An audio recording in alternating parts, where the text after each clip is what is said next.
بوڑھے آدمی کا خوبصورت جواب۔ یہ دور بنو امیہ کی خلافت کا تھا۔ ولید بن عبد الملک بنو امیہ کے خلیفہ تھے۔ مسجد میں داخل ہوئے تو اس کے سپاہیوں نے تمام لوگوں کو باہر نکال دیا۔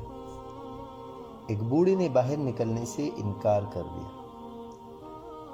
وہ اسے بزور نکلنے پر مجبور کر رہے تھے کہ ولید کی نظر پڑ گئی۔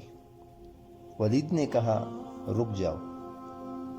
پھر وہ خود بوڑھے کے پاس چل کر گیا اور کہنے لگا بابا جی آپ کو مرنا پسند ہے؟ بوڑھے نے کہا امیر المؤمنین ہرگز نہیں، میری جوانی اپنی تمام تر شر کے ساتھ ختم ہو گئی، اب بڑھاپا اپنی تمام تر خیر اور برکت کے ساتھ آیا ہے۔ میں جب بھی اٹھتا ہوں الحمدللہ کہتا ہوں، جب بیٹھتا ہوں تو بھی اللہ کا ذکر اذکار کرتا ہوں۔ مجھے یہ پسند ہے کہ یہ دونوں صفات تا دیر باقی رہے۔